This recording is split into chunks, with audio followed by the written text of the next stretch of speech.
그래서 이 메이지 유신을 여러 가지 측면에서 또 볼 수 있는데요. 이 끌어갔던 주체의 측면에서 또 한번 보면 이게 이제 우리가 보통 혁명과 건국 두 가지 큰 주제를 놓고 혁명은 정치적인 사건이고 건국은 긴 기간의 이제 제도의 설립 과정인데 대개 우리가 구분하지 않고 한꺼번에 쓰거든요. 근데 이제 일본 같은 경우 이게 겉으로 보면 잘 구분이 안 되는데 그냥 뭐 사츠마 조슈의 사무라이들이 그냥 일관되게 쭉 이렇게 메이지 유신 이전에 전쟁 전투 과정에서 그 뒤에 건국 과정까지 쭉 한 걸로 이렇게 보이는데 사실은 중간에 한번 이 메이지 유신 이후에 큰 변동을 겪으면서 내부의 주체 세력이 좀 변합니다. 그래서 그게 이제 저는 굉장히 중요하다고 보거든요. 그래서 첫 번째 보면 메이지 유신을 이끌어갔던 세력들은 정치인과 군인의 마인드와 능력을 갖고 있었던 사람들. 그거는 전투를 잘하면 되고 헌신적으로 전투를 지휘하면 되는 그런 이제 스타일의 지도자들이었고요. 그 사람들이 형성되었던 것은 역시 봉건 시대에 일본 사무라이 어떤 지배 계급의 어떤 뛰어난 능력, 그 다음에 공적인 사명감들 이런 게 기본적으로 있었고 거기에 전통적인 지식 외에 서양 근대 지식을 1800년대 들어오면서 계속 이렇게 흡수를 하게 되는 층들이 많이 생깁니다. 각 번마다 몇 명씩 이렇게 하게 되는 거예요. 그 다음에 보통 우리가 일본의 사무라이들의 검술이 에도 시대 때도 굉장히 유행한 걸로 생각이 쉬운데 사실은 에도 시대에 들어서면서부터는 사무라이들이 전부 행정 관료화가 됐기 때문에 이 군인보다는 군인의 어떤 직제에 편전은 되어 있지만 검술은 굉장히 약화됩니다. 그래서 사실은 행정적인 능력을 더 이렇게 많이 하게 되는데 그게 외국에서 이 서양 선박들, 군함들이 출몰하게 되면서 위기의식을 느끼게 되니까 그때부터 이제 다시 무술을 이렇게 연마를 굉장히 많이 하게 됩니다. 그래서 검술이라든지 군마 뭐 등등등 여러 가지 군사적인 지식들을 1800년대 들어서 새로 이 사무라이들이 많이 익히게 되는데 이 메이지 유신을 이끌어놨던 그 1830년에서 한 45년 사이에 태어났던 그 청년 사무라이들이 전통적인 지식, 근대적인 지식, 검술 같은 무예까지 한꺼번에 다 이렇게 습득했던 이 층입니다. 그래서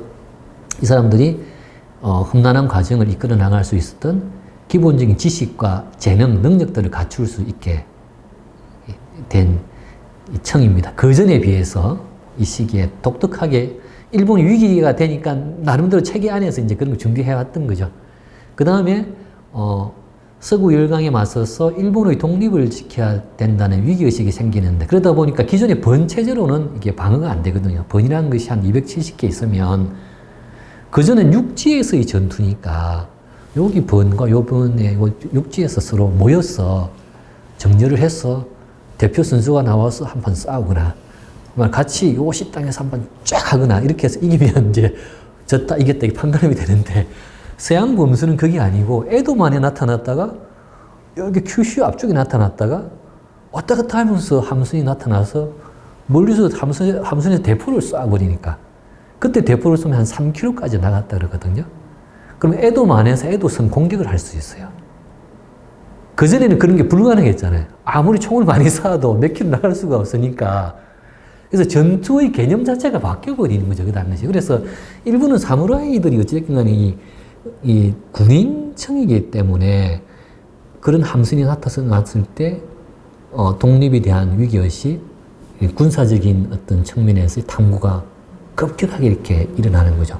그게 이제 중국과 조선과는 다르게 무인들이 지배했던 사회와 다르게 무인들이 지배했던 사회는 그게 이제 좀 예민하게 반응이 되는 것 같은데 그러다 보니까 이 번체제로서는 일본을 방해할 수 없다. 그럼 어떻게 돼야 되냐? 그럼 중앙 집권적인 나라를 새로 만들 수밖에 없다. 그래서 그전에는 번에 소속되어 있는 사무라이들은 무조건 번주에만 충성을 하면 다이묘에 대해서 충성을 하면 자기의 일생이 보장이 되고 자자손손 대대로 자기의 지위와 수입이 보장이 되는 세습적인 공무원이죠. 그래서 내가 뭐 번에 가령 뭐 경기도라 치면 경기도의 국장 정도 된다. 내가 행정국장이다. 그러면 자식도 행정국장 자리를 있는 거예요. 별 탈이 없으면. 단지 이제 어릴 때부터 교육은 철저하게 시키죠. 각 집안에서. 근데 그게 안 되면 다 뺏기는 거니까. 그래서 자식이 조금 상태가 안 좋으면 양자를 들여서라도 자기 가문을 지켜야 되는 거죠.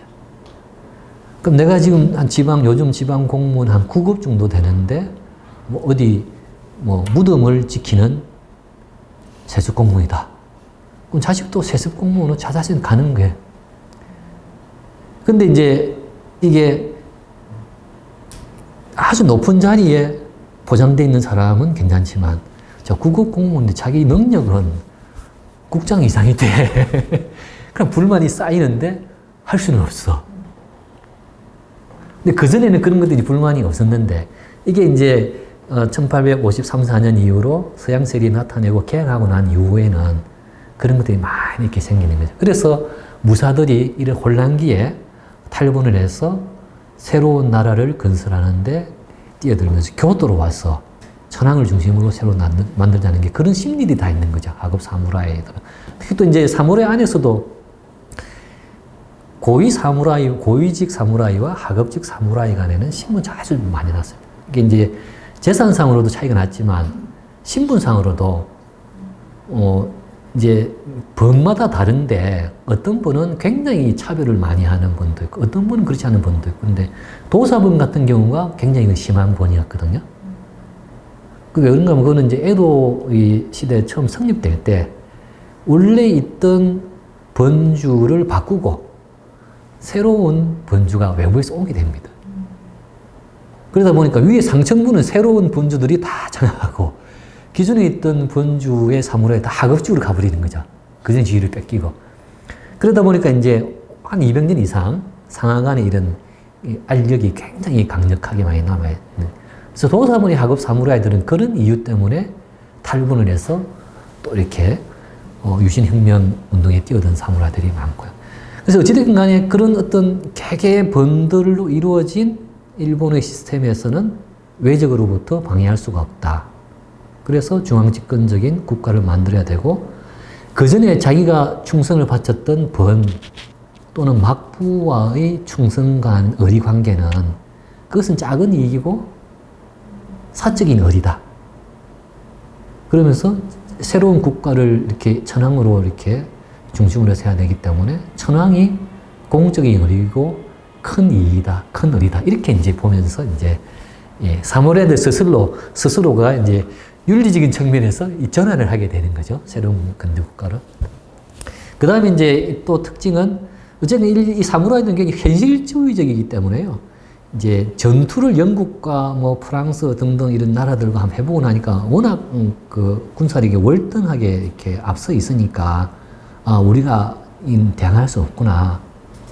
그러면 저 사람들이 가지고 있는 군사적인 지식, 서양 문명을 우리가 배우고 받아들여야 되겠구나 하는 것을 가장 앞장서서 양의를 주장하던 조슈번 사츠마 번에서부터 이제 받아들이기 시작하게 됩니다. 그렇지만 양의라고 하는 정치적인 노선은 대외적으로는 버리지 않습니다. 그거는 이제 막부를 타도하기 위해서 결집을 해야 되니까. 그래서 겉으로는 이 유신의 주체 세력은 양의를 계속 주장해서 이렇게 이 강력한 노선을 유지하지만 내부적으로는 이미 포기를 한 상태에서 이제 막부 체제를 바꾸기 위한 그런 노선으로 가게 됩니다. 그래서 그런 전환 과정도 굉장히 중요하게 됐었고요. 특히 그 과정에서 이토 히로부미 같은 사람은 이토 히로부미가 1864년에 영국으로 유학을 가거든요. 조슈 파이브라고 5명이 밀항을 해서 가게 되는데 영국 런던 대학에서 공부를 하게 됩니다. 그러다가 6개월 만에 다시 이제 자기 조슈번에서 서양과 이제 전투가 벌어지게 되니까 귀국을 하게 되는데 그때 영어를 이미 이제 배웠고 그 다음에 영국을 직접 가서 봤으니까 64년도에 5명이 그 당시 영국은 세계 최고의 나라였지 않습니까? 그러니까 굉장히 이제 영국이란 나라, 서양, 유럽의 힘을 이미 아주 절실하게 느꼈고, 그래서 그 뒤에 유신 과정에서 영국의 힘을 빌어서 도움을 받아서 많이 이렇게 하게 되는데요. 이런 어떤 이 당시에 주체 사무라이들이 가지고 있었던 이런 것들이 굉장히 혁명을 진화하는데 큰 힘이 되었었고요. 근데 이게 이제 혁명이 성공하고 나니까 대부분의 사무라이들은 번외 사무라이이기 때문에 번정부를 운영한 경험밖에 없잖아요. 그게 많아봤자 뭐 한 30만 명에서 100만 명을 안 넘으니까 조그만 정부인데 일본 전체는 뭐 한 3천만 명 가까이 되니까 그 전체 이 국토와 전체 국민과 각 번의 다양한 이 분할되어 있는 이 체제를 통합시키면서 새로운 나라를 만든다는 게 쉽지 않았었고, 근데 처음에 몇 년간은 시행착오를 겪으면서 그냥 가다가 나중에 이제 노선을 크게 바꾸는 거죠. 그게 이제 정안론, 정변 이 등등 계기로 해서 바뀌게 되거든요.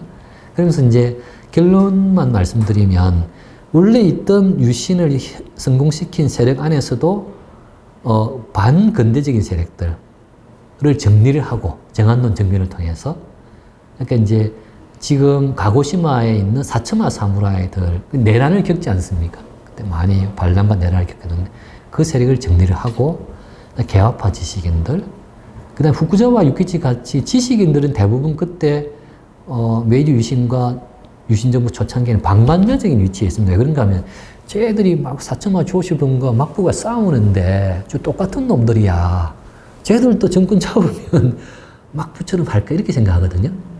그래서 거기에 대해서 뭐 크게 저게 새로운 나라를 만들어서 이 일본이 잘 살 수 있고 일본 국민들이 편안하게 살 수 있는 그런 세력이라고는 보지 않습니다. 초창기에. 그냥 똑같은 사무라이 집권을 하기 위한 권력 탈취를 원하는 세력과 권력을 쥐고 있는 세력 간의 싸움으로만 봤지. 근데 그거를 쭉 보다 보니까 이게 아닌데 자기 생각과 다르게 문명개화 정책을 초실관 강력하게 밀고 나가니까. 그래서 정안론 정변이 무산되고 이와쿠라 사절단이 갔다 오는 거 보면서 후쿠자와 유키치를 비롯한 많은 지식인들이 협력 노선으로 바뀝니다. 방관자에서. 그 다음에 메이지 유신 과정에서 막부 세력에 있었던, 막부 관리로 있었던 사람, 그 다음에 반유신 세력에 있었던 사람들, 감옥에 가 있던 사람들을 다 사면 복권시켜서 능력 있는 사람들은 정부 요직에 많이 기용을 하게 됩니다. 그러면서 이제 그 당시에 있었던 굉장히 뛰어난 막부 아래에 있었던 전문가들, 관료 집단들을 다 채용해서 거기다 장관을 다 나중에 하게 됩니다. 외교부 장관도 하고, 대표적인 게 에노모토 다케아키라고, 이 사람은 메이지 유신 이후에 끝까지 저항했던 사람이거든요. 막부 군함을 몇 대를 끌고 홋카이도에 가서, 홋카이도 가면 오른곽이라고 있거든요. 거기에 또 성을 샀고, 그래서 마지막까지 저항을 하다가 체포가 돼가지고 이제 감옥에 있는데, 이 사람은 또 이제 사면복무시켜서 채용해서 홋카이도 개발 책임자로 만들고, 나중에 이제 문교부 장관, 요즘 말로 하면 외교부 장관 등등 하게 되고, 무츠 무네미츠는 우리 이제 청일 전쟁 때 그 전후로 외교부 장관을 했던 외무 대신이죠. 했던 사람입니다. 이 사람도 메이지 유신에 반대해서 계속 저항했던 사람입니다. 그래서 건국 주체 세력이 유신 주체 세력에 비해서 반유신파 세력들, 개화파 지식인들이 합류하면서 전문가들이 넓어지고 문명 개화 정책을 할 수 있는 집단이 새로 형성이 되거든요. 그래서 이게 이제 후쿠자와 유키치가 방관자에서 이제 정부에 대해서 호의적인 태도를 가지고 협력하게 되는 그 계기가 됩니다. 그래서 후쿠자와 유키치를 보면요, 이제 2000년 3월 달에 아사히 신문에서 여론조사를 한 게 있습니다. 그래서 1000년부터 1999년까지 막 2000년 됐을 때니까 그전 1000년 동안의 역사상 인물 중에서 가장 당신이 좋아하는 정치 리더가 누구냐 이렇게 했는데 7위를 했거든요.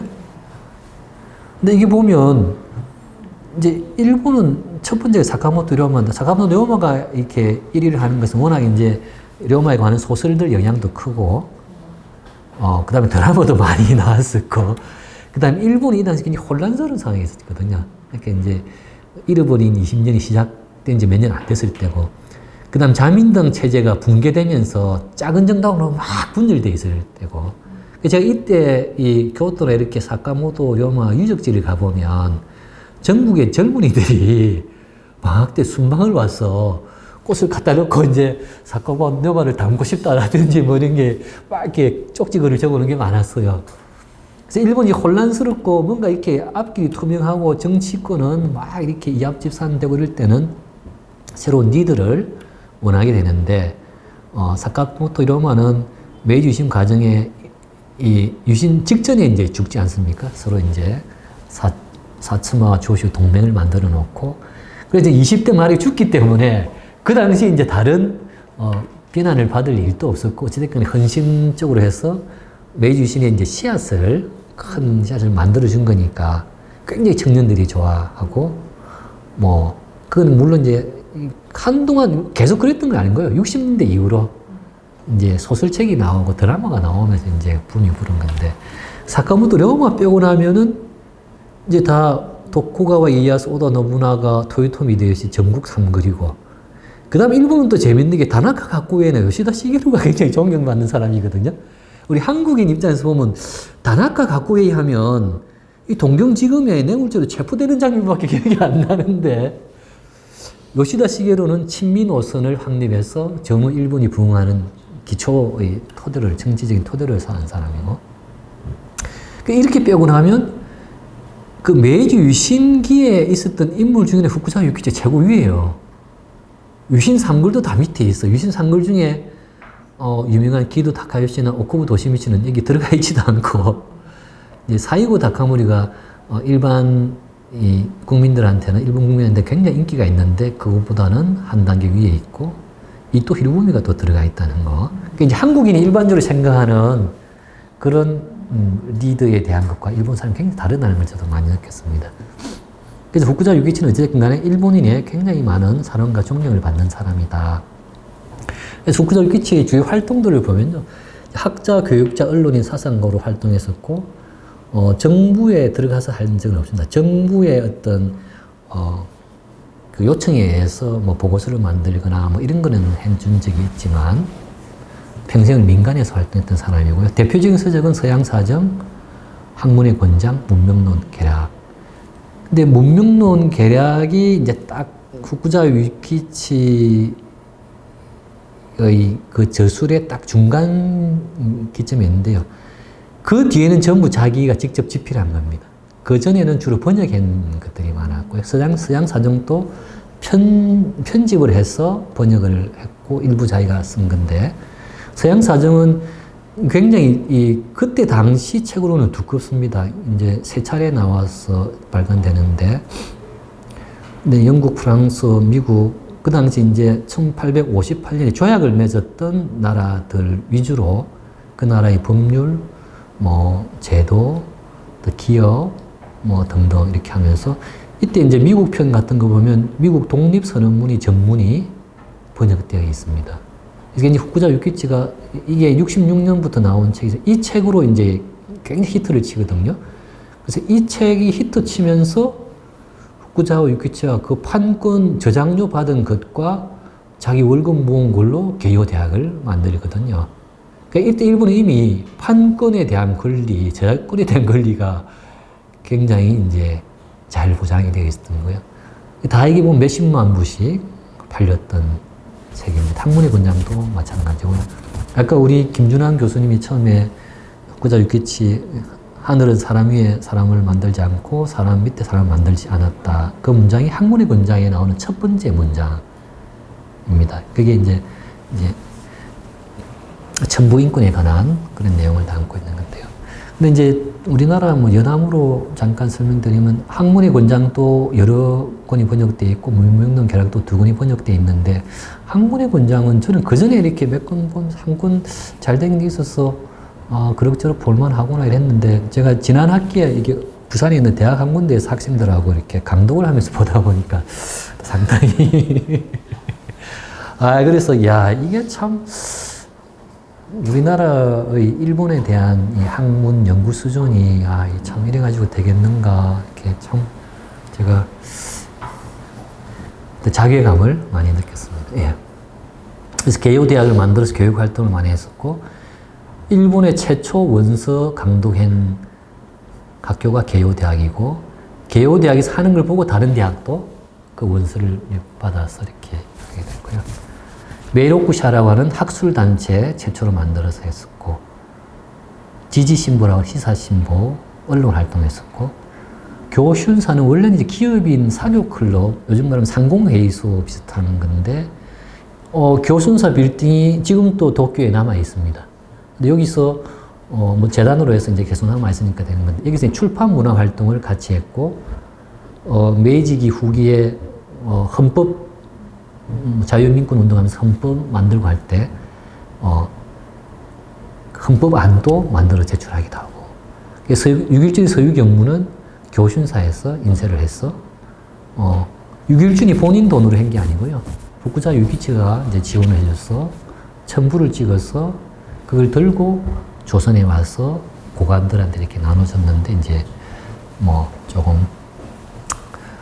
많이 퍼지고 그런 거 이제 검서처럼 이렇게 돼버린 거예요. 그래서 북구자 유기치는 또 이제 우리가 그냥 뭐 생각하는 것과 다르게 요즘 말하는 일본 학술은 초대 회장을 했던 사람입니다. 굉장히 이제 지식인으로서 학자로서도 굉장히 그 당시에 가장 선두에서 활동했고, 굉장히 체계적으로 많은 좋은 책을 썼고, 그 다음에 또 이제 키타자로 시바자부로라고 하는 이제 전염병으로 유명한 학자가 있는데요. 요즘 이제 뭐 코로나 때문에 제가 잠깐 말씀드리면, 일본이 이제 서양의 과학 기술을 받아들여서 가장 먼저 세계 최고 수준에 도달했던 부분이 이 바이러스 이쪽 분야거든요. 그래서 키타자로 이 사람이 이제 22년에 이제 일본 화폐가 바뀌는데, 그때 이 사람이 이제 새로운 화폐 인물로 들어가는 사람인데, 노벨 생리의학상이 1900년에 이제 만들어지거든요. 그때 생리의학상 후보 15인 중에 들어갔던 사람입니다. 그래서 베링이라고 있잖아요. 유명한 베링이라고 하는 제약회사. 예, 베링과 같이 코흐라고 하는 독일 이제 학자 밑에서 공부를 하게 됐는데, 이제 하여튼 뭐 키타자루가 이제 발견하고 베링도 같이 이렇게 한 건데, 이제 노벨상 추천 방식이 이제 다른 학자들이 추천을 해서 올라가고 그렇게 하는 거거든요. 그래서 이제 뭐 첫 번째 후보는 같지만 이제 베링이 바뀌어야 되는데 이제 그래서 일본 사람들은 그때 일본인이 아니고 서양인이었으면 키타자루가 받았을 것이다. 그래서 그때 1900년대 초에 굉장히 많은 전염병을 세균하기 정말 발견합니다.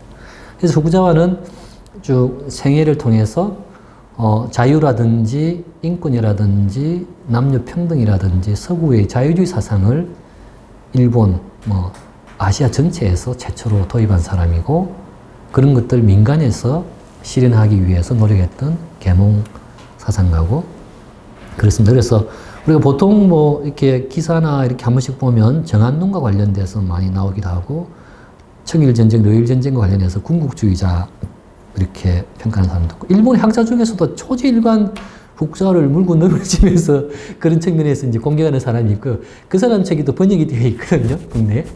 그러니까 그걸 또 보는 사람들은 이렇게 그렇게 평가하는데, 그건 좀 무리가 많은 것 같고, 정한론은 사실 후쿠자와 아무런 관계가 없고, 오히려 정한론이 벌어졌을 때, 이제 이와쿠라 사절단 갔던 메이지 유신의 지도부들이 정한론을 무마시키고 문명 개화 정책으로 가게 되니까, 일종의 이제 유신 정부 내에서 대외 팽창을 원하는 일부 세력을 억누르고 개화 정책, 부국 정책으로 갔던 거고, 그래서 그거는 이제 그 당시에 말은 정한이지만 실제 실현되지 않은 몇 명의 기도였을 뿐이고, 근데 청일전쟁과 관련해서는 어떤 게 있는가 하면, 후쿠자와가 이제 청일전쟁 때 요즘 말하면 의연금 이런 걸 후쿠자와도 이렇게 많이 내거든요, 자기 사제를.